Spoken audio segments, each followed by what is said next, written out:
Yep, that lady has a mouth on her, and that's the way Clint likes it because they're all his girlfriends. Welcome back, beautiful and amazing human beings. My name is Luke Rudowski here of thebestpoliticalshow.com, and we are going to be going live for the next 2 hours discussing all the latest and craziest news developing right now. As of course, there's a lot to talk about as Donald Trump was just announced to be the main speaker at the Bitcoin conference, as it looks like there's a super coalition building right now against Joe Biden with what looks like a major donor coup d'etat, which is very interesting. As of course, there's also a major AT&T leak happening right now that soon could potentially release everyone's text messages to the world, as there's also some really interesting news coming out from the Middle East. We'll be discussing that plus a lot more, all here for the next 2 hours. So I would ask you guys to please share this broadcast with your friends and family members. We're also going to be taking callers from members of LukeUnfiltered.com in about an hour and a half from now. Check out LukeUnfiltered.com to be able to call in, as we are also doing a cigar night later on tomorrow, 4:30 p.m. local time here in Las Vegas, Nevada, just for members of LukeUnfiltered.com. We're going to be doing our best to read any and all super chats during this discussion that are relevant to what we're talking about. Check out mysuperchat.com for that ability to, of course, allow your super chat to actually show up on screen. We have a jam-packed group of individuals that will be discussing all the latest issues with us here today. And the first individual joining us is Congressman Justin Amash. Justin, it's an honor and a privilege to have you here. Thank you so much. I followed your work through the Liberty Movement, through the Ron Paul movement for a very long time. For the people who might not know who you are you, and how would you introduce yourself? Hey, Luke, thanks for having me. I'm a libertarian. I am from Grand Rapids, Michigan, and I served in Congress for 10 years. I believe in limited government, economic freedom, individual liberty. I've been fighting for these things for a long time, and I'm continuing to fight for it. I'm running for Senate right now in the state of Michigan. We've got a primary coming up on August 6th. So that's what I've been focused on over the past several months, and we're looking good in the primary. We're doing really well. We've got a lot of energy, a lot of support, a lot of volunteers, and we're going to win this thing on August 6th, and then we're going to go win this thing and turn Michigan from blue to red, and we're going to make a big difference in the Senate. If you can, just speak up a little bit closer to the microphone. And Michigan is going to be a very key, important state, especially in this year's kind of election cycle. So there's a lot of different things to talk about. But, the first thing is, a congressman that believes in liberty sounds like an anomaly, but we know your record, and it's a very fascinating one. So we're going to get into that and everything else that's developing in this world right now. Also with Martha Bueno, who is here as well as our co-host as well. Martha, for the people who don't know who you are, who are you? I'm your sometimes co-host, and you can find me at Bueno for Miami on X and IG. Clint Russell, also in the house. That's me, Clint Russell, host of Liberty Lockdown, as well as co-host of The Best Political Show, which you should pick up your phone and subscribe to both so that you never miss an episode. I also do Tower Gang. You should never, ever watch that. I actually met Justin in Michigan. We had a lengthy conversation, I don't know, a year or 2 years ago. I found you to be very forthright, very rare amongst politicians. So I'm happy to have you on the show. Thanks. That's a very rare trait amongst politicians. Very few that actually believe in liberty. So there's definitely so many different things to talk about. As of course, there's so many different political shakeups right now that are just absolutely fascinating to watch, as it looks like Joe Biden is essentially taking down the entire Democratic Party establishment that is at odds with each other. We have this latest speech or statement or gaffe from the current president of the United States, which I think is very eye-opening, to say the least. I'm going to go to South Korea. We're going to get the chip. What are you doing? I'm going to get Japan and Korea. I'm going to go to South Korea. Yes, that's the current president of the United States. Justin, what do you make of what's happening right now? Because it definitely seems like there's a larger implosion politically happening right now, as a lot of people, even according to the poll numbers that are coming out right now, are saying we would prefer to have Joe Biden over Kamala Harris. There was even black voters polled, and they said, you know what, we still want Joe Biden over Kamala Harris. What do you make of this current kind of Democratic implosion and this kind of political cycle that I think is more tumultuous and more insane than ever? Well, I think they never imagined that Donald Trump would be as strong as he is in this election. And so they were banking on Joe Biden kind of just cruising to victory, not having to put up much of a fight. And it turned out to be more of a battle, and they've had to put him in front of people. And when they put him in front of people, it turns out that he is not with it completely. So, it's something they tried to hide for a while. Now they're seeing it. Everyone's seeing it, and they're trying to figure out how they can back out of it. But there's not a lot of good options. Yeah, we were saying this all the way back in 2020. It didn't take a genius to figure out that Joe Biden, who was running from his basement before, is not all there. So it's going to be fascinating the way that this election is going to kind of play out, as of course in just a few days now, we're going to have the RNC, where Donald Trump will have to kind of announce his VP pick for someone that he might be or might not be running against. I still think the craziest situation that could unfold here is that Joe Biden becomes the nominee still, and that he will get a lot of people who are going to be supporting him regardless of his pulse, if it's there or if it's not there. Donald Trump has had a very interesting strategy as well, and I wanted to get your 2 cents on it because it definitely seems like he's appealing to the libertarian audience. He's talking about freeing Ross. He's talking about deregulating Bitcoin. There's even conversations about using Bitcoin as a way to help deal with the U.S. national debt. I know that you had some kind of odds with the Trump campaign, but his kind of way of reaching out towards libertarians, was it in any way something that you listened to or something that potentially attracts you to what he's promising his constituency? I think it's good that he's reaching out to libertarians. I think it makes a difference. It shows that libertarians are making an impact on policy. Whether Donald Trump will actually follow through as president is a totally different question. And from my experience, having served there, he didn't follow through on a lot of things. There was a lot of surveillance laws that he supported after it was passed through Congress. There was spending bills that he supported. There were wars that he continued, even if he didn't allegedly start any new wars. He continued wars. So, I want to see actual substance as president. I don't want to just hear the rhetoric on the campaign trail. Well, of course. Big question for you, because as a libertarian, my primary concern is foreign policy broadly, but I also obviously sound money. I would like domestic issues do matter to me, but World War III kind of takes the cake. That's kind of bigger than everything. And it's my firm belief that the Biden administration, not Biden himself, but the Antony Blinkens of the world, the Victoria Nulands that have been essentially attempting to get us into a hot war with Russia for about a decade now.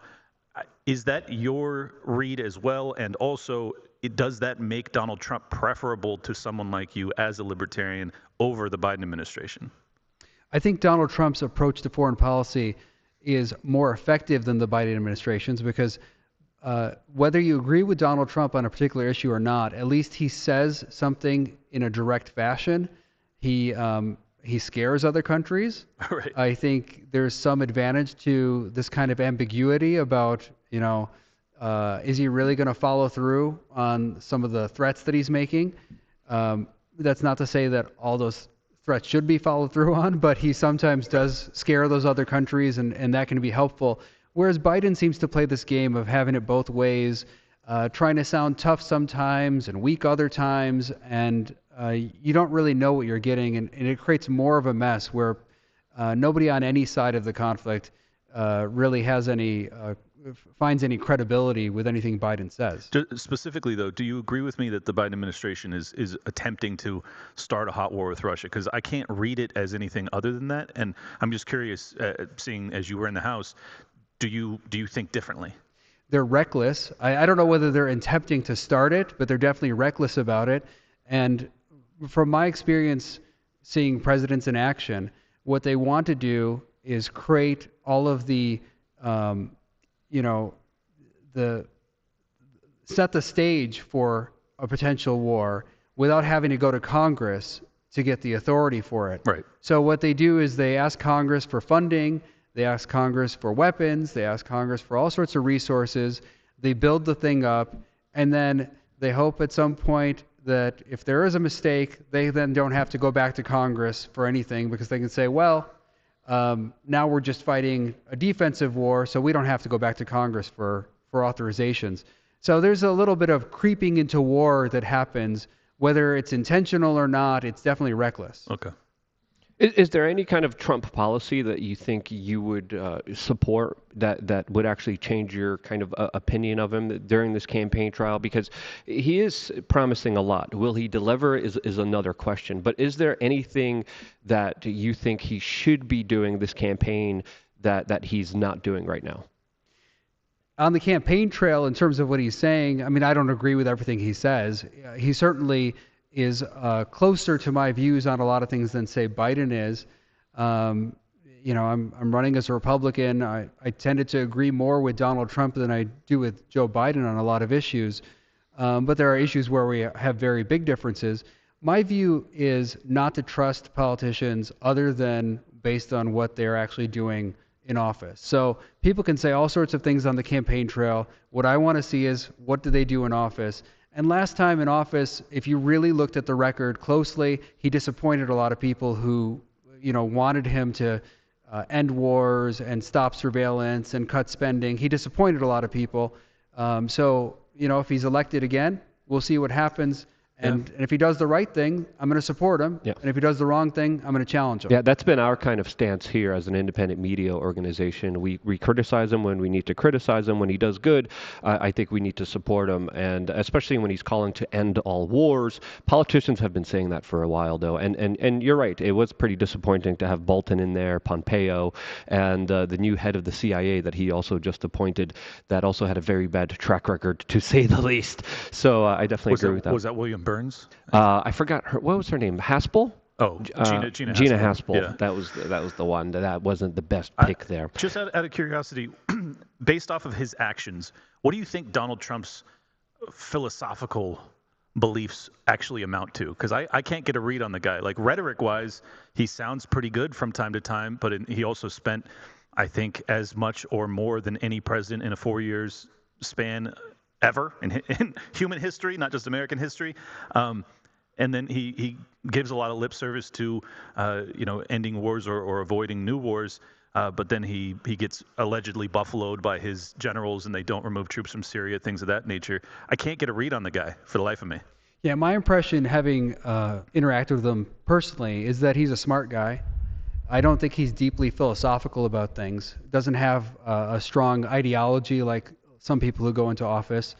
And so he plays each act on its own. It's, he looks at each event and tries to make a decision, kind of like, he thinks of it as a business transaction. Like a businessman, yeah. And so can that work sometimes? Sometimes it works. I think you need philosophical grounding for consistency to make a difference in the long run.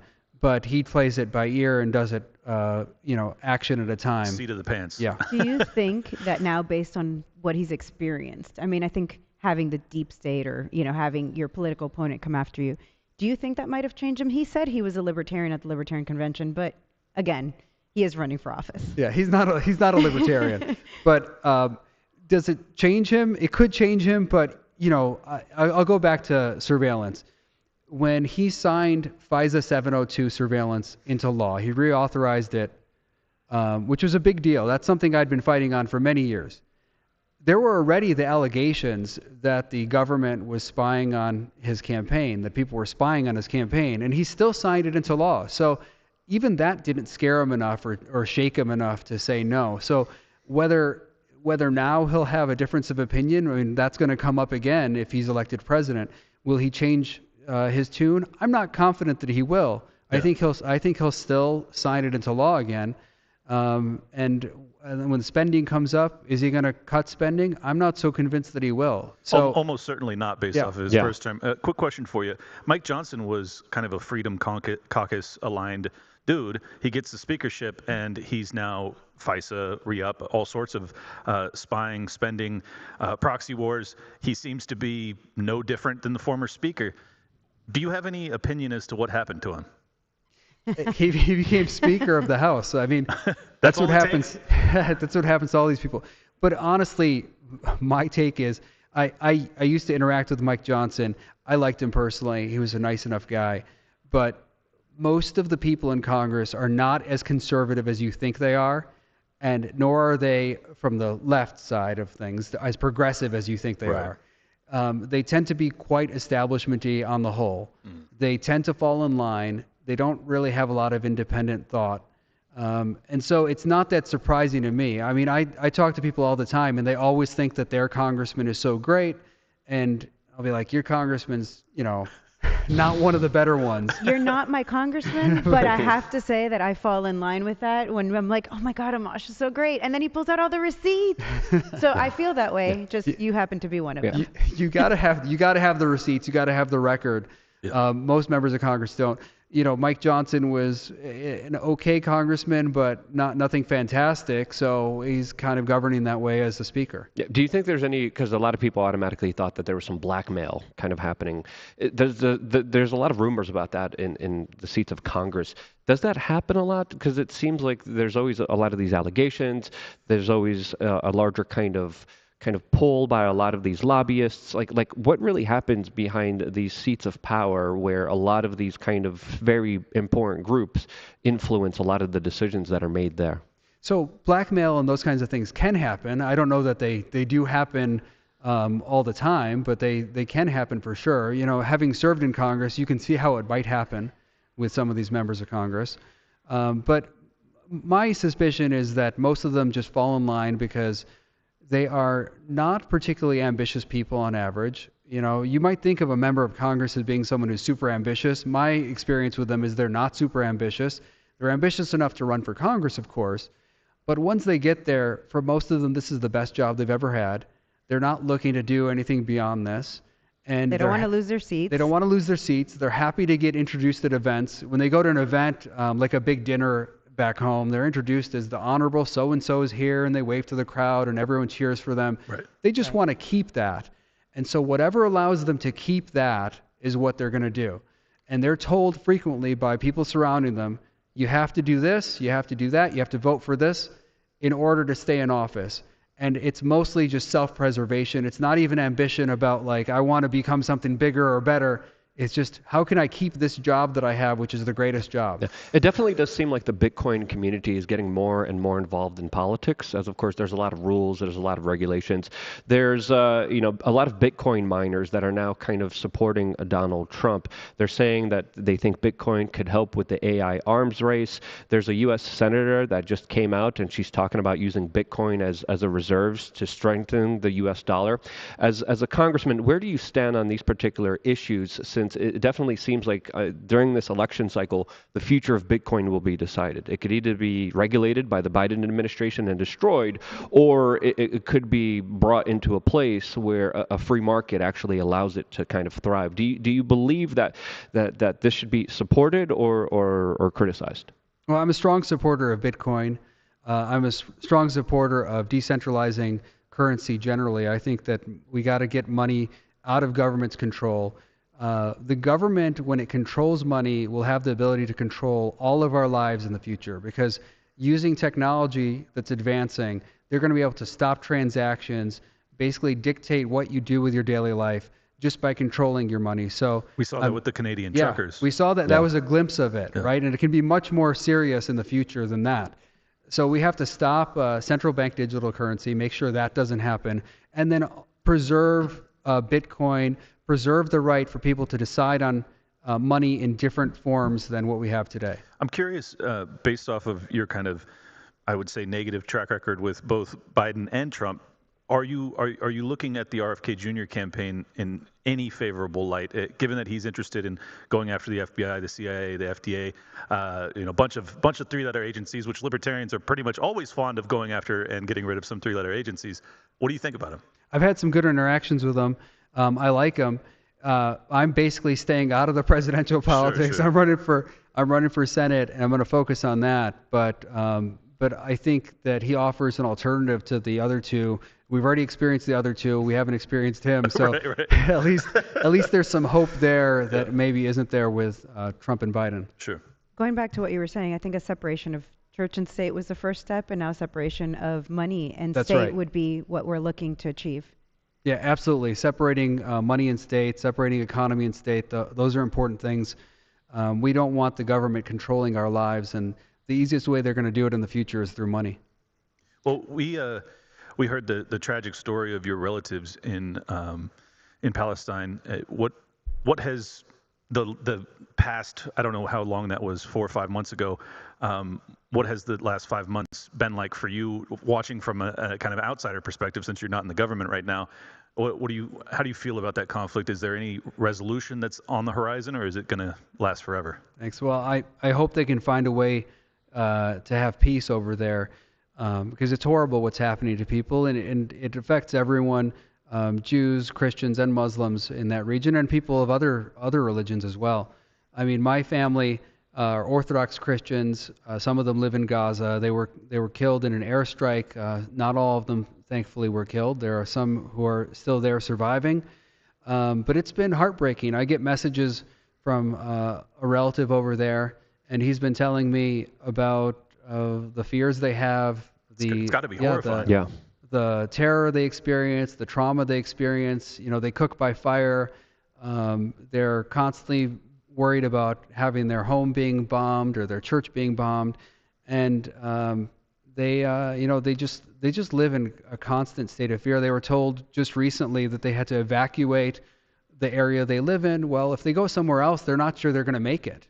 You know, especially being part of the Christian minority as well. Like you're not sure what areas are safe for them to go to if they evacuate their homes. Sure. So it's very difficult for them, and there are young people and old people there. In my family, there are people there who are just little kids, and unfortunately, we even lost an infant child. Oh my goodness! Who's one of my relatives, and there are little kids there, and there are very old people there.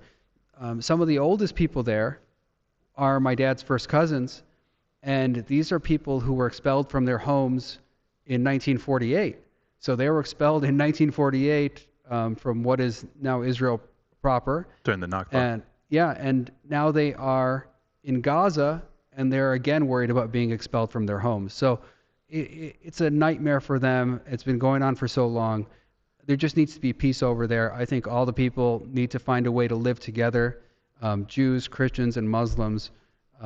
They're all deserving of living there in peace and happiness. Well, from your mouth to God's ears, I certainly hope. Do you think that, I mean, obviously the nature of war is that there's going to be civilians that get killed, and that's tragic, and this is why most libertarians are so fiercely anti-war.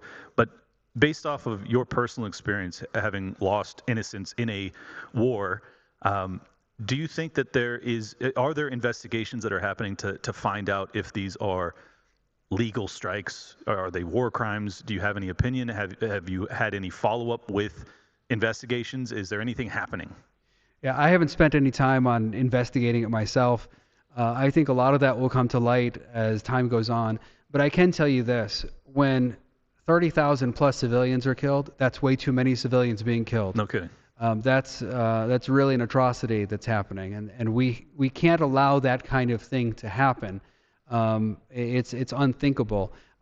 Obviously, we're all completely against what happened on October 7th, completely against Hamas and terrorism and attacking innocent people, and we also should be against innocent civilians being killed anywhere. Exactly. That's important. Yeah. Is there a president that you think will do better with the Middle East? Will it be Biden or Trump that could handle the situation a little bit better? Because we have this latest article from the AP that Israel will be sending ceasefire negotiators to Cairo for more talks right now.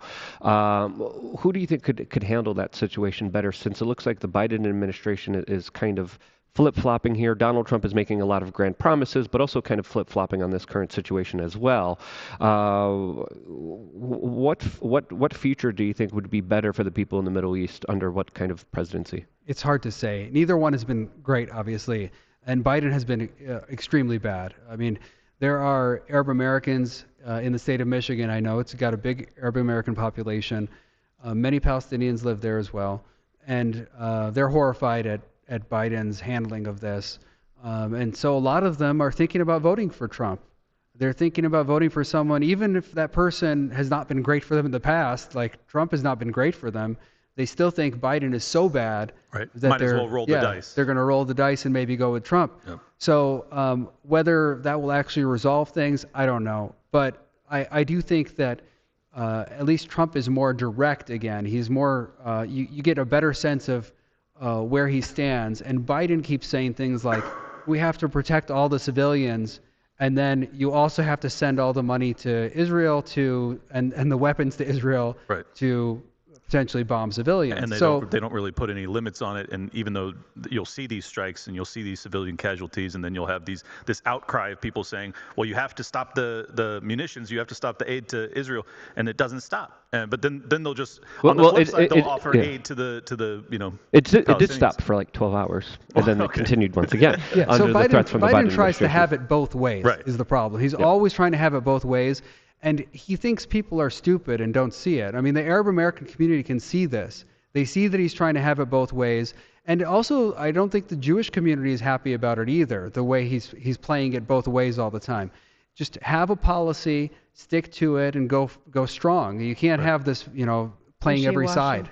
Yeah. Yeah. Well, I mean, it couldn't be more obvious when you're actually handing bombs to one side and aid to the victims of the bombs on the other. It's like, well, the most simple mind can see that this is not going anywhere good. Yeah. It seems to me. What are your plans for getting into office again? Is there anything this time around? I mean, you have some experience. What do you think you would do differently? What are you looking to achieve this round? Well, when you get into office. In the Senate, I'll have a lot more leverage than in the House. I think that matters. The House became a place where it was so top down, but also so big that it required you to form a coalition with 20, 30 people just to stop leadership from doing whatever they're going to do. Right. In the Senate, one or two people can really do it. So I could team up with Rand Paul, Mike Lee, and maybe one or two others, and You guys that's could enough. be the deciding Yeah, block. that's enough to really decide things. Right. So we can make a huge impact. I want to add, like in this race, I'm running against the most neocon, surveillance state, pro-war, big spending guy you could possibly imagine, Mike Rogers. I mean, this guy is the most establishment person you could possibly imagine.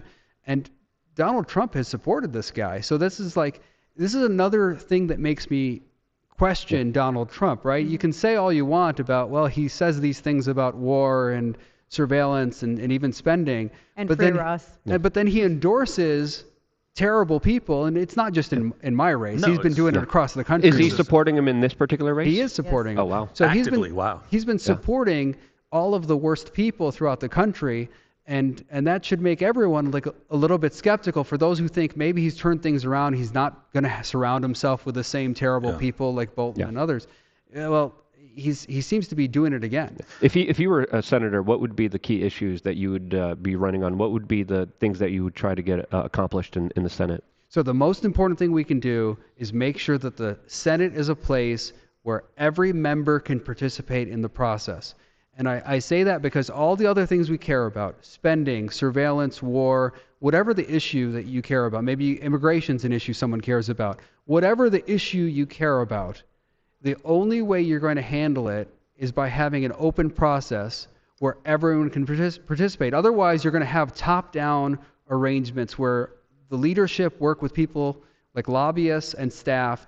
They draw something up in a back room, and then they drop it on you and tell you take it or leave it. And that is not representative government. It totally defeats the purpose of even electing various members of Congress. Well, if we're going to have just a dictatorship, why don't we just elect one person and just be done with it? You don't need to have all these other members if everyone just has to follow the same exact pattern. So we have to make sure that it's an open process. Everyone can amend legislation, introduce legislation, vote their conscience, not be held to bribes and extortion by leadership on everything. Is there a particular bill that we should be supporting loudly in the independent media space to help you in that cause?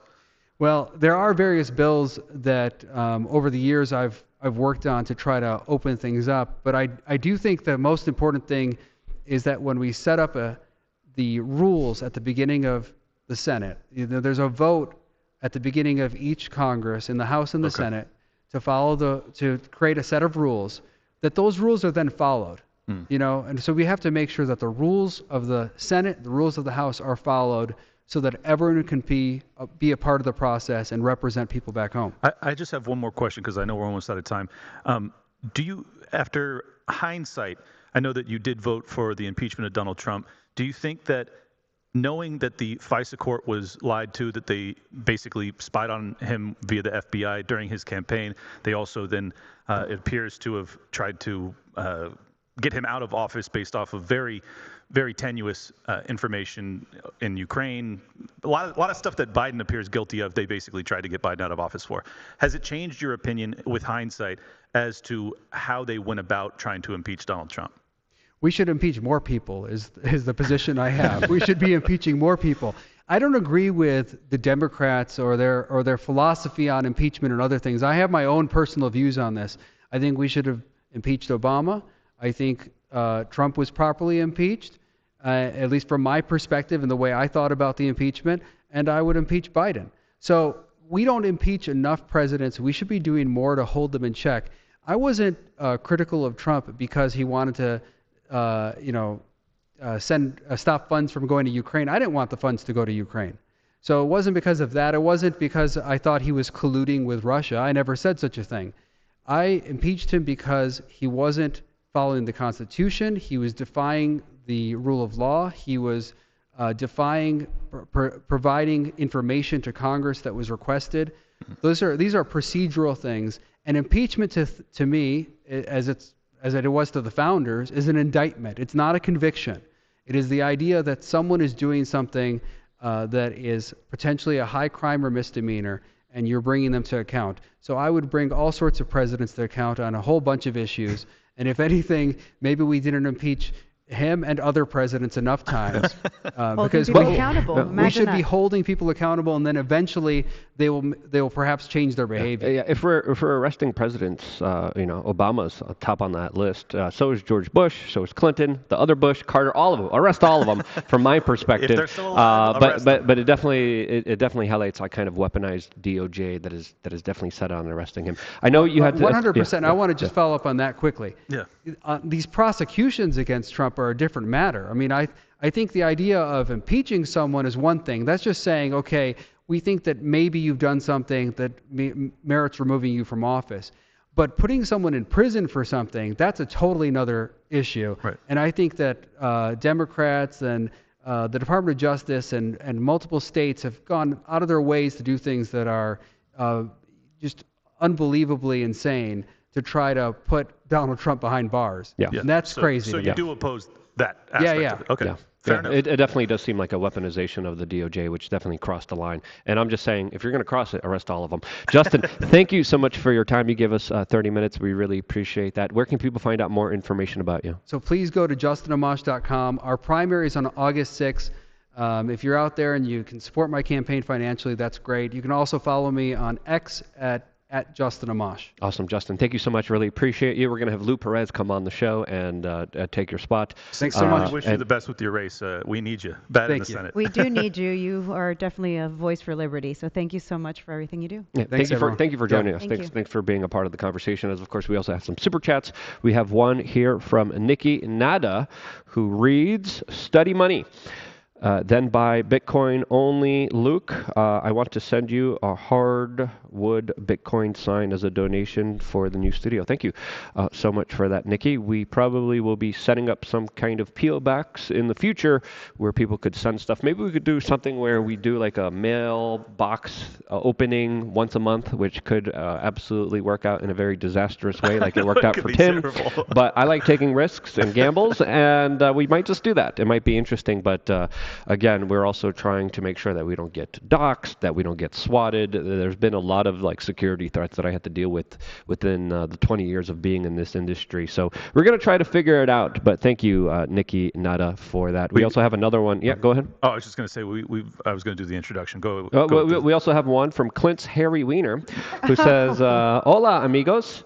Clint, control your women." Also, Clint, your girlfriend from the other day, do you pick her from the 49ers linebacker? Oh, man. That's one of the worst that I've seen of all of my exes. By the way, the opening to this looks like it's outside of a courthouse, and all of my exes are filing for divorce in tandem. Yes, they're very fun. Big women. You like them big, but it's okay. We don't judge you. As of course, Clint is a busy man. Joining us right now is Lou Perez. Lou, thank you so much for joining us. I love your comedy. I love your videos. I remember watching your Godzilla video when you were reporting on the scenes and describing how woke and horrible everything was. I think you did a brilliant job. I followed you for a while. Thank you so much for joining us. For the people who don't know who you are, how would you introduce yourself?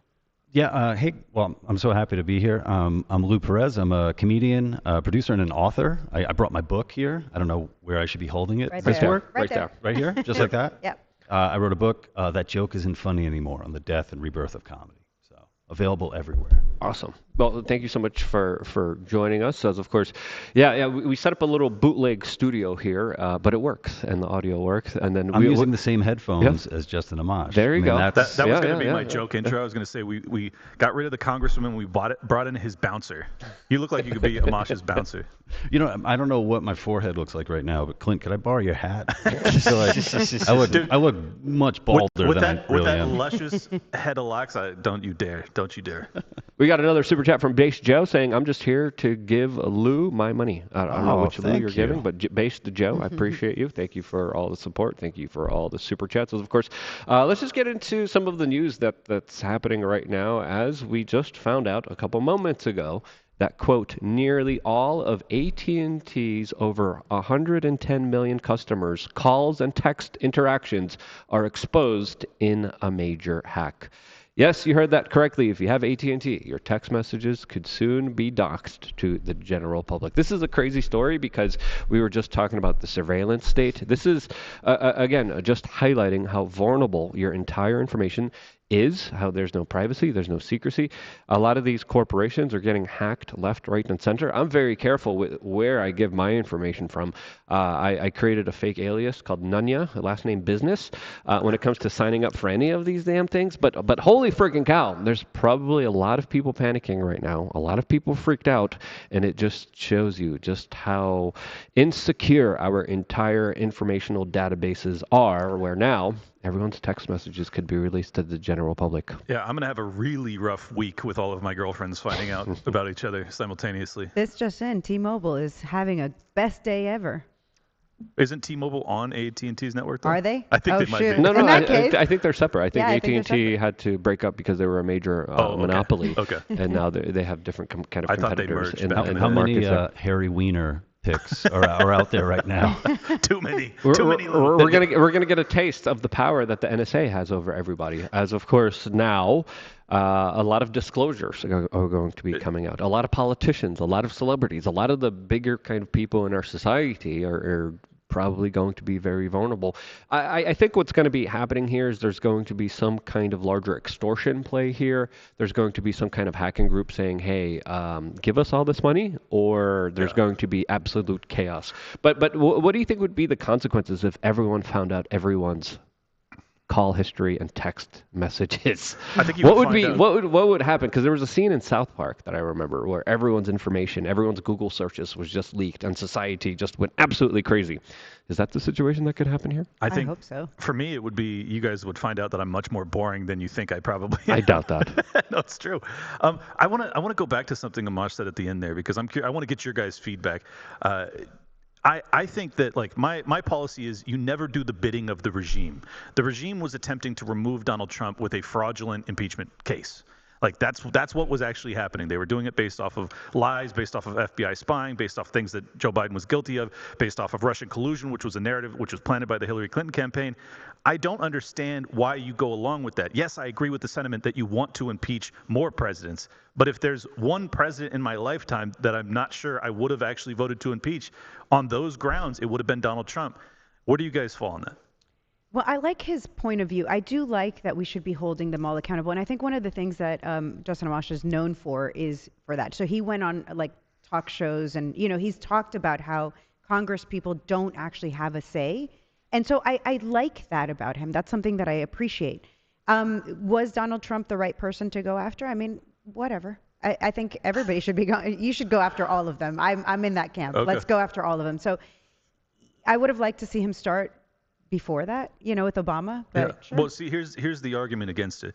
If by some chance Ron Paul had won the presidency and the FBI and the CIA had done to him what they did to Donald Trump, I think everybody would have said, rightfully, this is an injustice. They are just trying to remove Ron Paul because he doesn't go along with their master plan. He's an issue for them, and they are removing him by any means necessary. I think from a libertarian perspective, then we would say, absolutely not. We're not going to support that.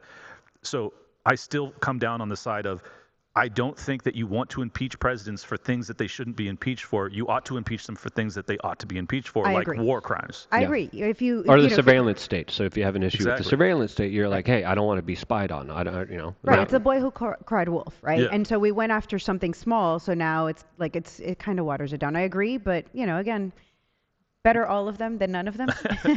Yes. But at this point, it's only Trump. It's not going to be Biden. It And ain't going to be Obama. it's it going ain't to gonna be cost Bush. him in this race, unfortunately, because now we see Trump, of course, who is somebody who does hold a vendetta.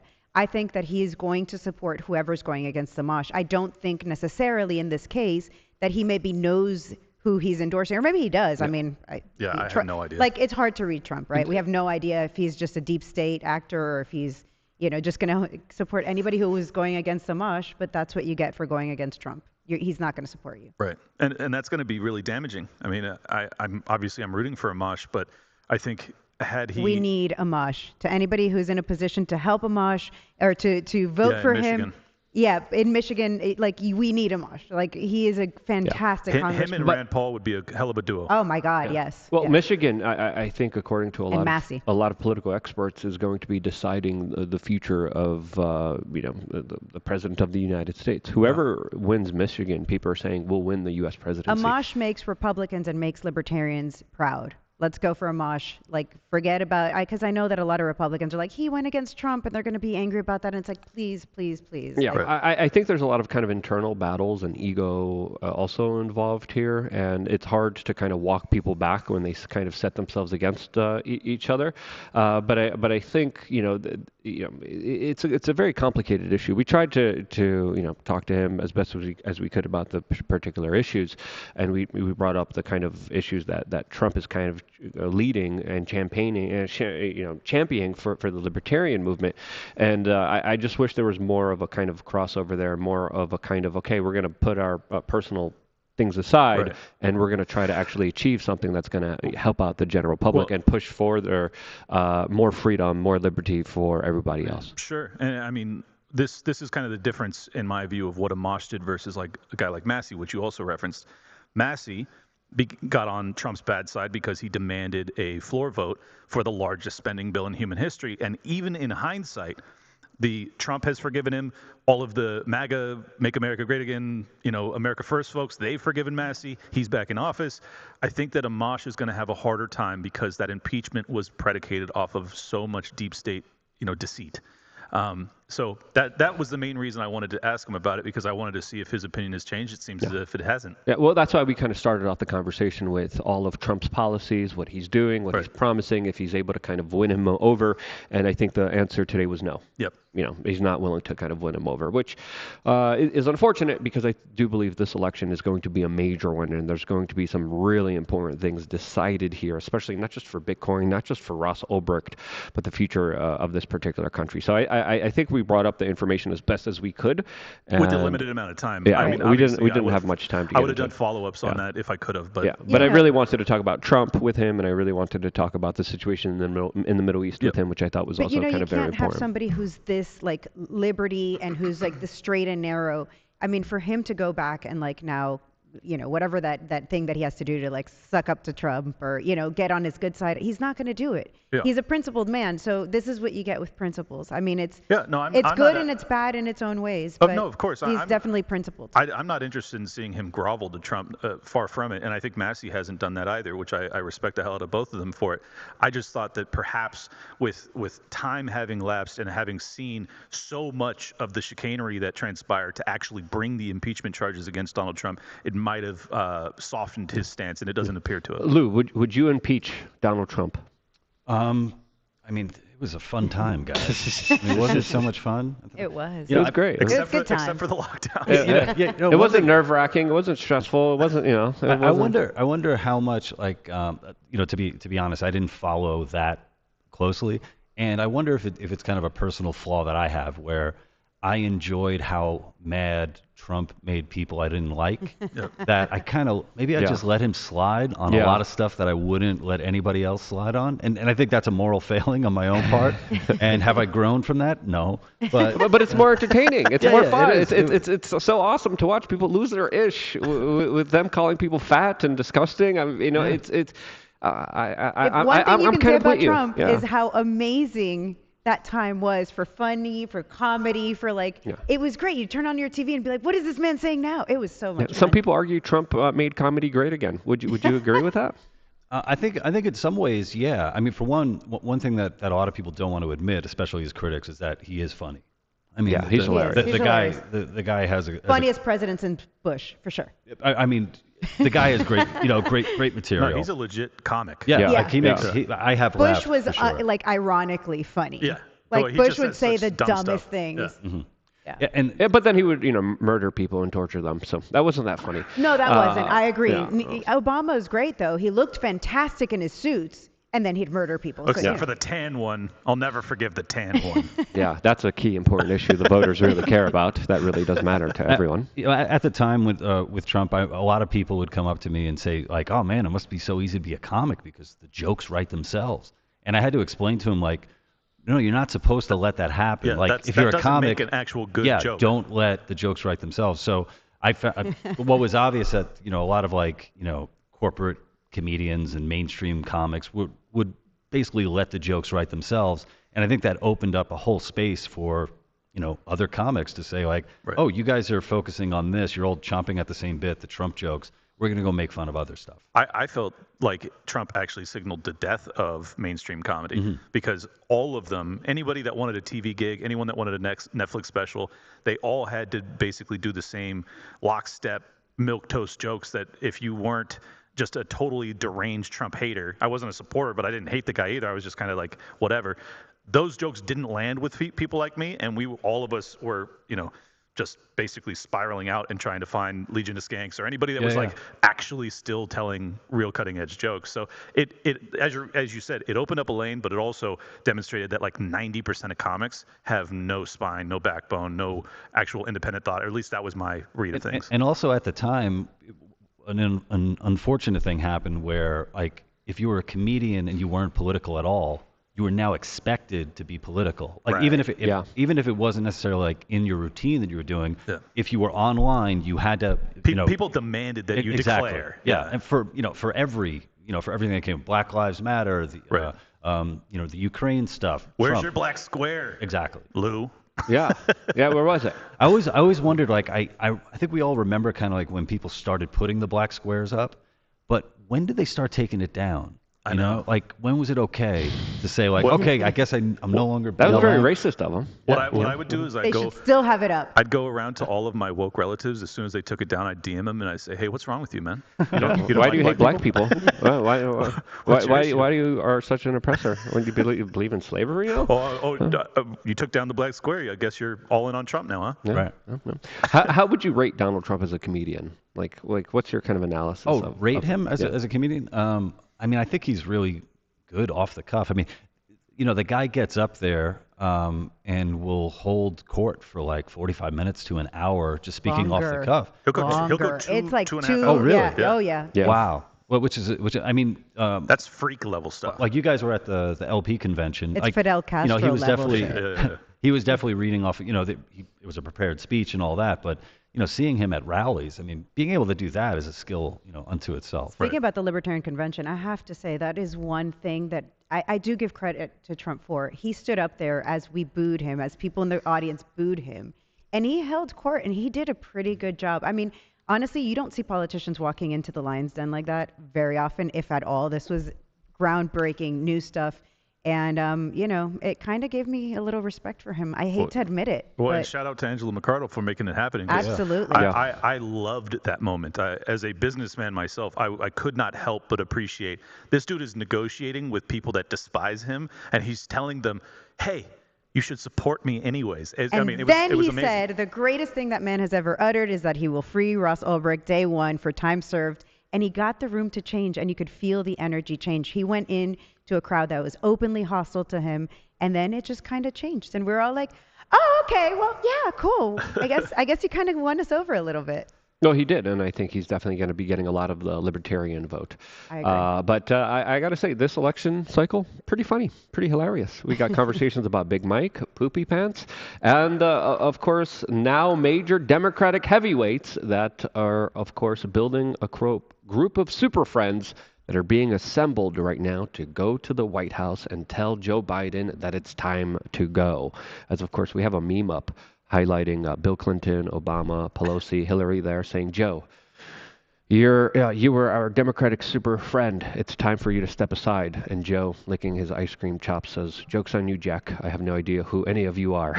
As of course, this is a pretty major breaking news story. The Daily Beast is reporting about the Avengers assembling. These are not the Avengers. These are sociopathic mass murderers that are coming together that are just trying to, of course, control their grip of power on this entire freaking country. And in fairness, the Avengers were basically just that too, though. I mean, they killed a lot of people. I'm not really big into all that comic book stuff personally myself. So I don't know the storylines. This is not going to be an episode of Timcast where we nerd out about Marvel movies. Wait, Luke, you're not a nerd? No. What? I'm not. We're not going to be talking about Star Trek. Okay. All right. If Ian Save tries it for tomorrow. If Ian tries any of that stuff here, no, not happening here, Ian.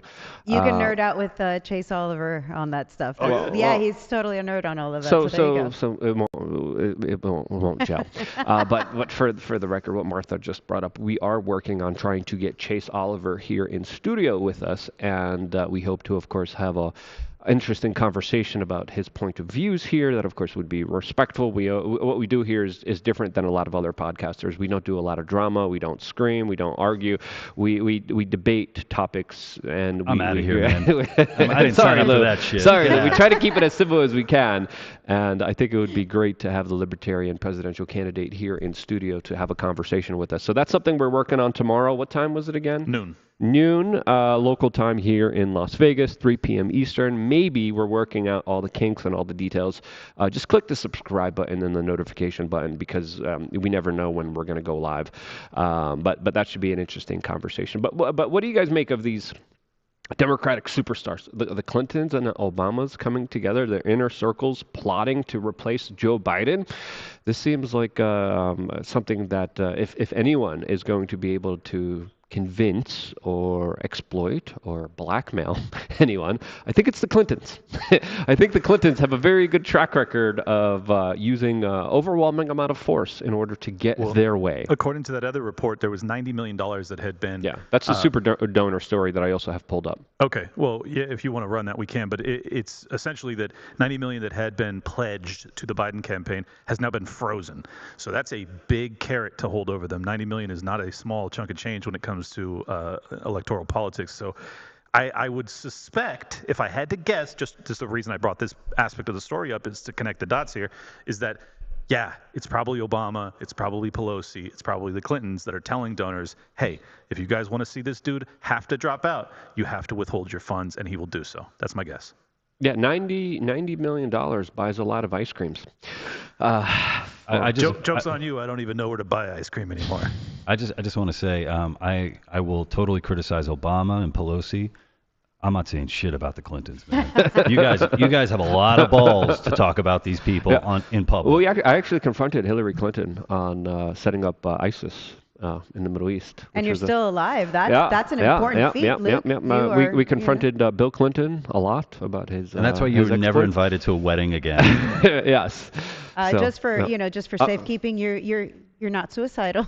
Yeah, I made that point very clear many times throughout my career that I love my life, I love my existence, I love living my life, and I want to live it to the fullest extent that I can, and that I in no way, shape, or form have any thoughts of self-harm at all. For the record. Thank you for clearing that up, especially as you speak about Hillary Clinton. but yeah, Hillary again has a way. She's again a very influential woman. She's very powerful. She knows how to get her way.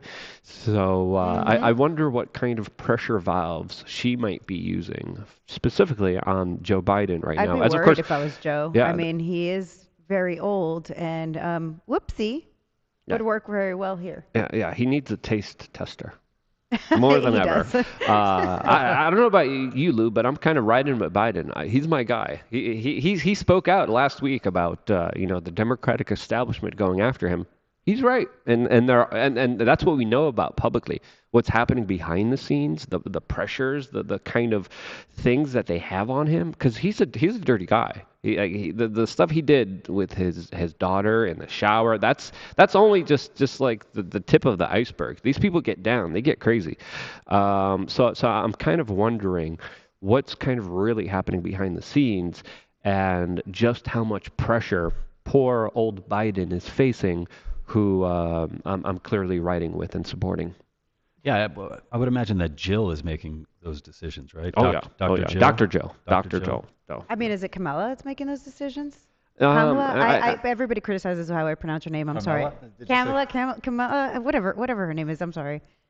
Yeah, I think they definitely have her in like the closet, just there as like the boogeyman for someone that represents everything wrong with American She's such politics. Great insurance policy And hey, say what you may about Joe Biden. People say he doesn't have any cognitive skills and abilities.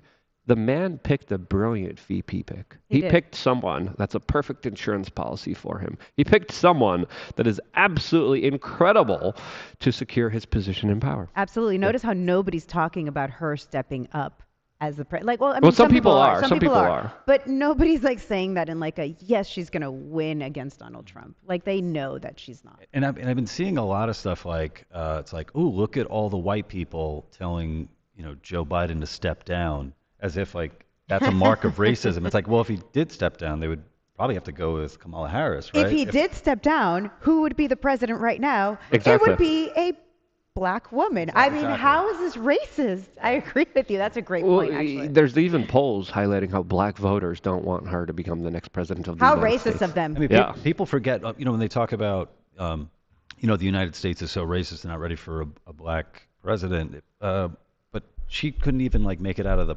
Democratic primary. So it's like even within your own party, you were so unliked. Also, didn't we already have a black? I mean, officially two. Black woman, excuse me. Okay. Because I mean, like Clinton was the first quote black president, and then we had Obama. So we've already. I mean, I think America's past that point. No. Yeah. Here's the clip that we had that Clint was just talking about earlier, specifically with the Democratic mega donors taking away $90 million of ice cream money from Joe Biden.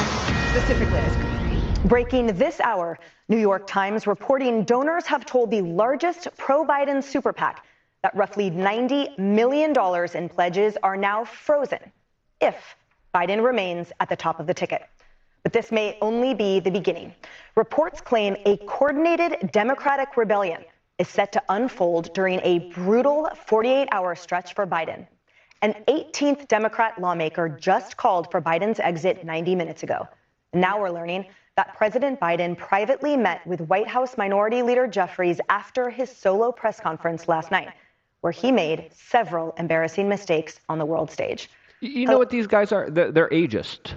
They're racists, they're bigots, and they're undemocratic, technocratic monsters that are trying to unseat a democratically elected president of the United States. You. Awful They're human beings. ableist as well. Exactly. Thank you. Yep, that's a big one. That's a major one. I think Rob Schneider made a joke about, kind of ableist, like you want your pilot to be able to land the plane type of thing. I mean, I kind of want my president to be coherent. Is that like such an ableist thing? Oh my Yes, God. it is. Martha, he How has dare a you? stutter. Yeah. That's it. Yes. That's it. He had Clearly. a cold. He clearly had a cold. He's He doing totally called fine. his VP Trump. Yes. That is a stutter. And then he called Zelensky Putin. Do you know how many time technically. zones, do you To know how many Zelensky's time zones face. he flew through? Come on. He flew through so many time zones. I can't believe that you're going to hold that against him. He's a busy man. He's just overworked. He really cares about this country, and he was really working his butt off. But Biden VP Trump 2024. is a great mistake to have made. I gotta say this: if he doesn't win this time around, there's always 2028. Yeah, I mean 2028 all the way. I'm with him there for sure. Yeah, I mean, we could just simply change the Constitution, right? We I mean, could, No. Well, if he he's doesn't win implying this he one, loses. If he loses, if he doesn't win this one, he can actually run again, which is what Trump is doing. He can run again. I promise you, he cannot run again.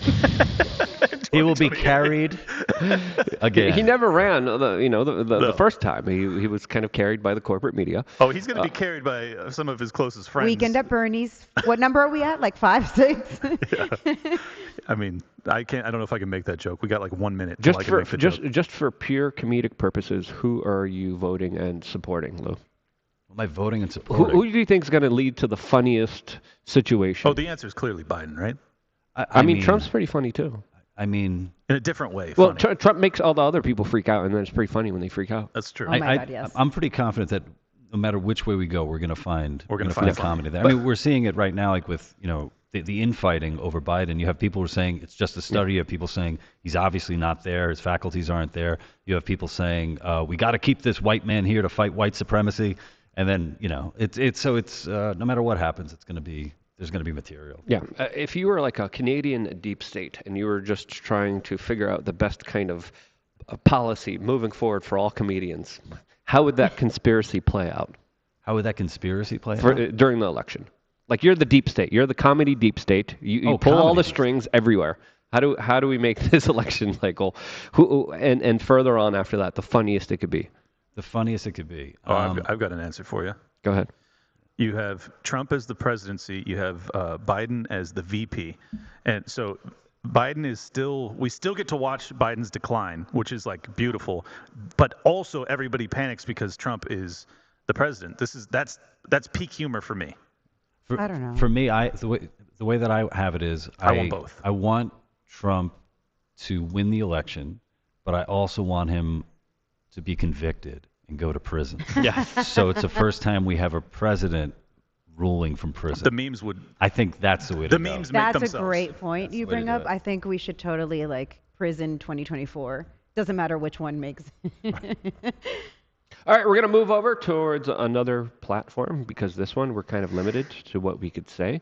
That we're moving to another platform where we could say whatever we want in the fullest way, and we are currently on the front page of that particular platform. As of course, when you go there, you could see us right there, and make sure to click there and to join us for that conversation. We are going to be going to callers in about 30 minutes, and in 30 minutes, if you are a member of LukeUnfiltered.com, you could call in and you could ask us whatever questions you want. And also, we are doing Cigar Night this particular Saturday, 4:30 local time here in Las Vegas. The address will soon be sent out to all members, Twitter members and Luke Unfiltered members. I will find a place soon, and then I will tell you guys where we will all be hanging out tomorrow and just kind of doing like a little get-together for members. So stay tuned for that. Lou, as we move on to this other platform, where can people find you? Yeah, you guys can find me at thelouperez.com. I'm on Substack as well, and at thelouperez on social. Awesome. Martha? Bueno for Miami on X and IG. At Liberty Lock Pod on X. Liberty Lockdown is the show on YouTube and everywhere else. Make sure you pick up your phone and subscribe to both with an RSS so that you never miss an episode. The best political show and Liberty Lockdown. All right. See you guys tomorrow, hopefully, maybe with another podcast episode with the Libertarian presidential nominee. I saw Chase in the bathroom and we hugged it out, so we're all good. Were you at the stall?